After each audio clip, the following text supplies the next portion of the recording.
What happens if you feed a space squirrel a candy bar?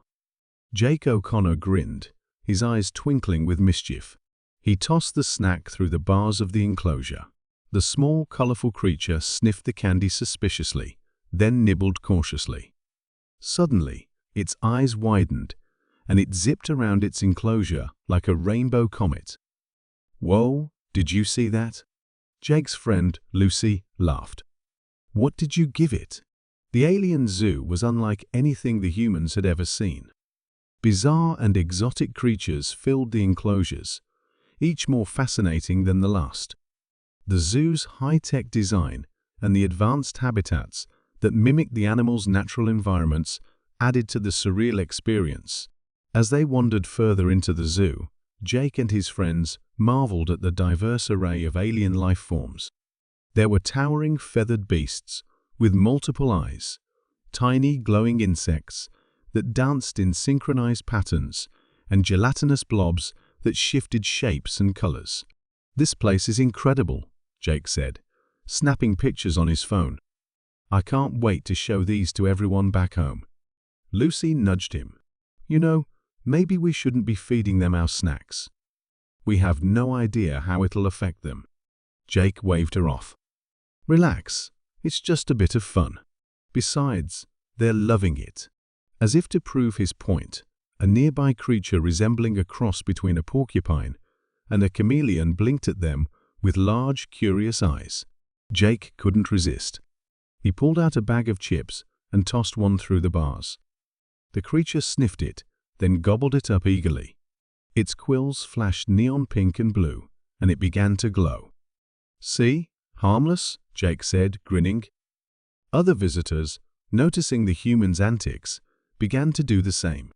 Snacks of all kinds were tossed into enclosures, and soon the alien animals were reacting in a variety of unexpected and comical ways. Some started changing colors rapidly, others began floating, and a few even attempted to mimic human speech. "Look at that one." Lucy pointed to a tentacled creature that had wrapped itself around a tree, its body pulsing with light. "It's like it's dancing." The chaos did not go unnoticed. An alien zookeeper, tall and slim with iridescent skin and 3 eyes, hurried over, clearly flustered. "What are you doing?"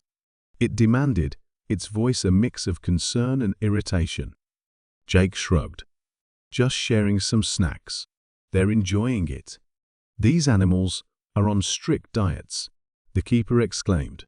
"You could be causing serious harm." But the humans were too caught up in the fun to stop. They continued feeding the animals, laughing at their increasingly bizarre behaviors. The keeper tried to regain control, but it was no use. The animals were now in full frenzy, reacting to the human food in ways no one could have predicted. One particularly large creature, resembling a cross between an elephant and a dragonfly, began to levitate, its wings buzzing furiously. It let out a series of high-pitched squeals, drawing more attention and laughter from the crowd. "This is getting out of hand," Lucy said, though she couldn't suppress a smile. Another keeper arrived, clearly agitated. "We need to stop this now," it said, pulling out a device that emitted a high-pitched tone. The animals calmed slightly, but the effects of the human food were still evident. "All right, everyone, that's enough," the second keeper announced. "No more feeding the animals." Reluctantly, the humans stepped back, though they continued to giggle at the animals' antics. Jake noticed a sign he hadn't seen before: DONOTFEEDTAEAEANIMALS. "Oops," he muttered. "Guess we missed that." The keepers began rounding up the affected animals, trying to assess the damage. The creatures were still glowing, floating or changing colors, and the keepers looked increasingly worried. "This isn't good," one keeper said to the other. "We need to report this immediately." Jake and his friends watched as the chaos slowly subsided. "Maybe we should get out of here before we cause any more trouble," Lucy suggested. Jake nodded. "Yeah, good idea." As they walked away, they could hear the keepers talking urgently into their communication devices, trying to explain the situation. The humans moved quickly, blending into the crowd of other visitors. "Well, that was an adventure," Jake said, grinning. "Let's hope we didn't get ourselves banned." Lucy laughed. "You think?" This was definitely one for the books. They continued their tour of the zoo, but the atmosphere had changed. The humans were more cautious now, aware that their fun had caused quite a stir. As they passed more enclosures, they could see the animals still reacting to the snacks, and they couldn't help but chuckle. "Just imagine the reports they're going to have to file," Jake said. "How do you explain glowing, floating, color-changing animals?" "Let's just hope they have a sense of humor," Lucy replied. They moved on, eager to see more of the alien zoo, but more mindful of their actions. The memory of their chaotic feeding frenzy would stay with them, a reminder of the unpredictable nature of interacting with alien life forms. As they exited the zoo, Jake turned back for one last look. "This place is amazing. I wonder what else we can discover next time." Lucy shook her head, smiling. Hopefully, something a little less chaotic. The alien zoo was buzzing with activity as more humans joined Jake and his friends in their exploration. The exotic creatures and high-tech enclosures provided endless fascination, but it didn't take long for boredom to set in for some of the more mischievous visitors. Jake, always the instigator, had a glint in his eye. "All right, guys," he said, gathering his friends. "How about we spice things up a bit?" His friend Mark raised an eyebrow. "What did you have in mind?" "Pranks," Jake replied with a wicked grin. "We'll use the animals. Just harmless fun." They started small. Jake approached a pen with a furry blue creature that looked like a cross between a rabbit and a porcupine. "Hey Mark, catch," he shouted, tossing a piece of fruit over the pen. The creature's eyes widened, and it leapt into the air, catching the fruit mid-flight before landing gracefully and munching contentedly. Mark laughed. "Nice one, Jake. But watch this."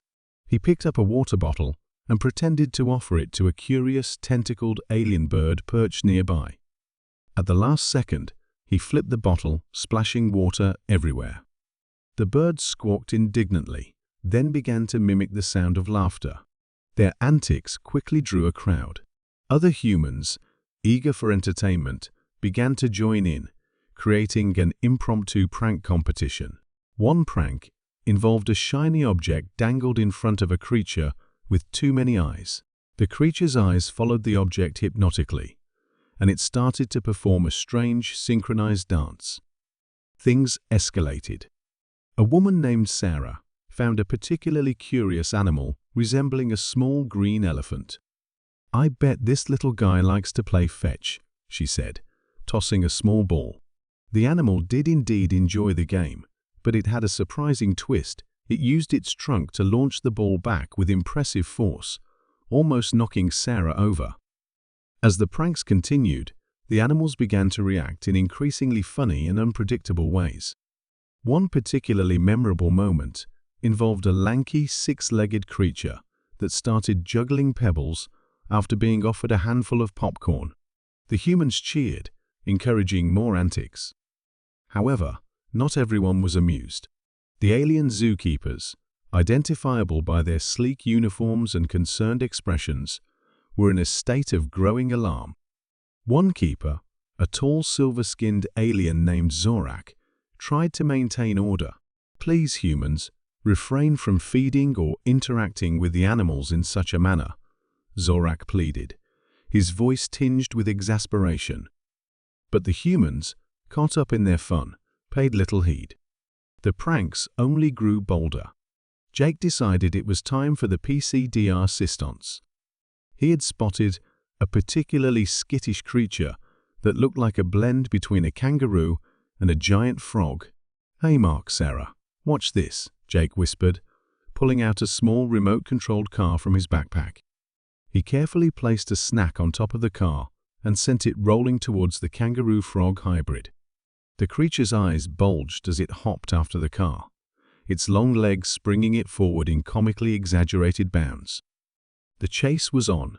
The creature zigzagged through the enclosures, with Jake skillfully maneuvering the car just out of reach. The crowd of humans roared with laughter, but the chaos was too much for the zookeepers. Zorak, now thoroughly flustered, attempted to intercept the runaway creature. "This is not acceptable," he shouted, but his voice was drowned out by the hilarity. In the midst of the commotion, another prank went awry. A young man named Tom had set up a simple trap involving a bucket of water precariously balanced above a door. The intended target, his friend, ducked at the last moment, and the water spilled onto a passing alien creature. The creature reacted by emitting a series of high-pitched whistles, summoning its fellow species members. They began to spray water from their bodies, turning the area into a slippery, aquatic battlefield. Zorak, slipping and sliding, finally managed to reach Jake, who was still guiding the remote-controlled car. "Humans, cease this at once," Zorak demanded, his silver skin now shimmering with sweat and water. Jake, realizing the situation had gone too far, reluctantly turned off the remote. The kangaroo-frog hybrid, now exhausted, stopped and began munching on the snack. The humans, sensing the end of their fun, quieted down. The aftermath was a scene of delightful chaos. The alien zoo was in disarray, with water-soaked grounds, animals behaving bizarrely, and zookeepers trying to restore order. Zorak took a deep breath, attempting to regain his composure. "You humans," he began, shaking his head, "are truly something else."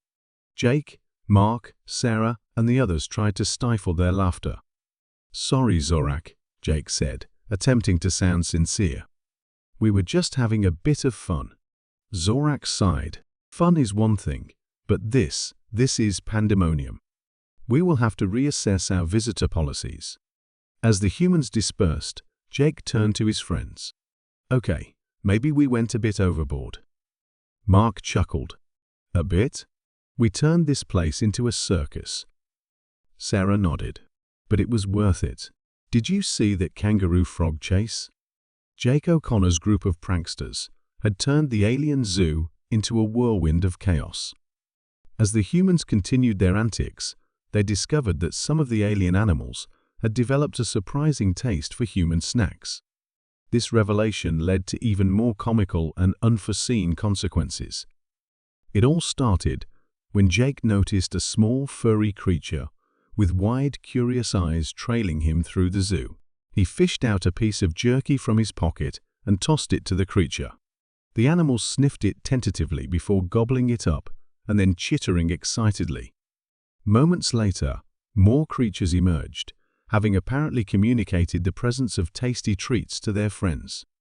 "Hey guys, check this out," Jake called to his friends. "These little guys love jerky." His friends, always up for some fun, quickly joined in, feeding the creatures everything from candy bars to potato chips. The animals' reactions were immediate and hilarious. Some started zooming around their enclosures at breakneck speeds, others changed colors rapidly, and a few even attempted to mimic human speech, though with limited success. As the humans laughed at the spectacle, one particularly clever creature, resembling a small monkey with tentacles, began to pickpocket snacks from the visitors. It deftly swiped a bag of chips from one woman's backpack, causing her to shriek in surprise. "Did that thing just steal my chips?" she exclaimed, half laughing, half indignant. "Yep, and I think it's enjoying them more than you would," Jake quipped, pointing at the creature, now happily munching away. The pranks escalated as the humans fed their snacks to more animals. A group of lizard-like creatures, upon consuming chocolate, began to perform intricate dance routines, much to the delight of the onlookers. Another animal, a bird with vibrant plumage, started to squawk out popular catchphrases it had overheard, adding to the zoo's cacophony. The alien zookeepers were now in full crisis mode. The head keeper, a tall blue-skinned being with 4 arms, was barking orders at his subordinates in a language that sounded like a series of melodic hums and clicks. They scrambled to separate the animals and restore order, but the humans' pranks and the animals' new behaviors made their efforts futile. One keeper, trying to corral a group of speed-zipping creatures, slipped on a discarded banana peel, another prank by Jake's group, and fell into a pool of water. The pool was home to a group of amphibious creatures that promptly started splashing the hapless keeper, thinking it was a game. Meanwhile, Jake and his friends decided to up the ante with a grand prank involving a fake alien predator. They crafted a convincing-looking creature out of spare parts and set it up to appear as though it had escaped. The sight of the fake predator scared both humans and animals, causing a stampede that further escalated the chaos. "Oh man, this is epic," one of Jake's friends, Tom, shouted, dodging a group of panicked alien birds. "I don't think epic is the word the keepers would use," Jake replied, laughing as he narrowly avoided a charging glow in the dark quadruped. In the midst of the chaos, Jake noticed the small, furry creature that had started it all, now sitting calmly amidst the pandemonium, watching the humans and aliens with what looked like amusement in its eyes. Jake couldn't help but feel a strange kinship with the little creature. As the prank war reached its peak, the humans realized they might have gone too far. The zoo was in an uproar, with animals freely roaming the grounds, interacting with visitors in unpredictable ways. One alien creature, having donned a human hat, was parading around proudly, while another had found a skateboard and was attempting to ride it. The zookeepers, exhausted and exasperated, finally managed to gather all the humans and animals in the central plaza. The head keeper stepped forward, his usually serene face contorted in frustration. "Humans," he began, his voice amplified by a translation device. "Your presence here has caused unprecedented chaos. We invited you to learn and observe, not to disrupt and endanger. Your actions have made it clear that humans are not suited for our zoo. Effective immediately, humans are banned to prevent any further incidents." The humans, realizing the extent of their antics, exchanged sheepish glances. They couldn't help but laugh at the absurdity of the situation, despite the seriousness of the headkeeper's words. Jake stepped forward, an apologetic smile on his face. "We're sorry for all the trouble," he said genuinely. "We didn't mean to cause so much chaos. We just got carried away."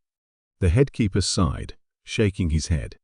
"Your curiosity and humor are remarkable, but they are better suited to places other than our zoo. We hope you can find ways to entertain yourselves that do not involve our animals." As the humans were escorted out, Jake turned to his friends, a mischievous glint in his eye. "So, what do we do next week?" His friends laughed, knowing that their adventures were far from over. The zoo might have banned them, but their spirit of mischief and curiosity was unstoppable. As they left the zoo, Jake glanced back at the small, furry creature that had started it all. It waved a tiny paw at him, as if saying goodbye. Jake grinned, waving back, and knew that they had left an unforgettable mark on the alien zoo. Jake O'Connor gathered his friends in a secluded corner of the alien zoo, their eyes gleaming with mischief. "All right, guys," he began. "We've been causing small-scale chaos, but it's time for the ultimate prank war. Teams of 2, and will involve as many alien animals as possible. Let's make this epic." The group split into pairs, each huddling to devise their strategies. The alien animals, already curious and increasingly bold from the humans' previous antics, seemed ready to join in. Jake and his partner Sarah picked the water-squirting creature they had nicknamed Sprinkles as their ally. "Sprinkles, you're with us," Jake said, ruffling the creature's head. Sprinkles gurgled happily, its tentacles twitching with anticipation. Meanwhile, Tom and Emma chose a small, furry creature with a penchant for mimicry. They had discovered it could imitate almost any sound it heard, which made it perfect for their plans. "Ready?" Jake whispered. His team nodded. "Go." The prank war commenced with Jake and Sarah setting up their first trap. They placed a series of strategically hidden water balloons around a popular walkway with sprinkles positioned to add extra splashes at the right moment. As an unsuspecting group of visitors strolled by, Sprinkles unleashed a torrent of water, triggering the balloons. The visitors were drenched, but laughter erupted, setting the tone for the rest of the day. Tom and Emma countered by using their mimicry creature, which they had named Echo, to confuse their targets. Echo perfectly imitated the voices of zoo visitors, leading them into harmless but embarrassing situations. At one point, Echo mimicked the voice of an alien keeper, directing a group of tourists into a janitor's closet instead of the restroom. The alien animals, now fully engaged, seemed to understand the game. A herd of bioluminescent deer-like creatures joined in, their glowing bodies creating dazzling, confusing patterns in the park's dimmer areas. Jake and Sarah took advantage, placing mirrors around to reflect and scatter the light, disorienting their opponents. "Jake, over here," Sarah called, pointing to a particularly large enclosure filled with towering plants and swinging vines. "Let's set a trap in there." They entered the enclosure cautiously, using the dense foliage as cover. Sprinkles followed, occasionally squirting water playfully. They quickly rigged a vine to drop a bucket of foam onto anyone who triggered the tripwire. It was a classic prank, but always effective. Minutes later, Tom and Emma stumbled into the trap, covered head to toe in foam. They laughed, shaking their fists in mock anger. "We'll get you for this," Tom shouted, but the challenge was filled with good humor. The prank war escalated as more visitors got involved, either as targets or willing participants. The alien keepers tried to intervene, but found themselves inadvertently caught in pranks, much to their chagrin. One keeper, covered in feathers after a misstep, grumbled, but couldn't help but smile at the playful spirit of the humans and animals. Jake and Sarah decided it was time for their PC de resistance. They snuck into the main plaza and set up a massive prank involving a faux alien predator made of cardboard, paint, and a lot of imagination. The creature looked realistic enough to scare anyone who saw it, but harmless enough to not cause real panic. As the crowd gathered for a scheduled feeding demonstration, Jake gave the signal. Sprinkles triggered the mechanism, causing the faux predator to spring up, roaring thanks to a hidden speaker. Screams of surprise quickly turned into laughter, as everyone realized it was a prank. Even the alien keepers couldn't help but chuckle at the elaborate setup. The prank war had reached its peak. Everywhere, humans and aliens were mingling in joyous chaos. Water squirted, foam flew, and laughter echoed through the zoo. In the middle of it all, Jake spotted an alien keeper with a resigned yet amused expression. "Humans," the keeper said, shaking his head. "Only you could turn a peaceful zoo into a playground." Jake grinned, shrugging. "What can I say? We know how to have fun." The day wore on, and the pranks continued until the sun began to set. The zoo was a mess of laughter, water, and harmless mayhem. It was clear, however, that the humans had worn out their welcome in the most entertaining way possible. As the humans and alien animals finally began to wind down, the head keeper called for an assembly. "Attention, everyone," he began, his voice carrying a tone of exhausted authority. "Due to today's events, we must unfortunately ask all human visitors to leave, and, effective immediately, humans are banned from this zoo." A collective groan of playful protest rose from the crowd, but Jake and his friends took it in stride. They had made their mark, and they knew it. As they walked toward the exit, Jake turned to his friends, a mischievous smile on his face. "Well, gang, what's next on our list of places to visit?" Sarah laughed. "Anywhere that hasn't heard of us yet." Chapter 5. The Climax and Bang. The grand finale of the prank war erupted in the alien zoo, a masterpiece of mischief that involved nearly everyone. Jake and his friends had set up the ultimate prank, a fake alien predator designed to scare both humans and animals alike. It was a rickety contraption, cobbled together from discarded zoo props and driven by remote control. As it roared to life, chaos ensued.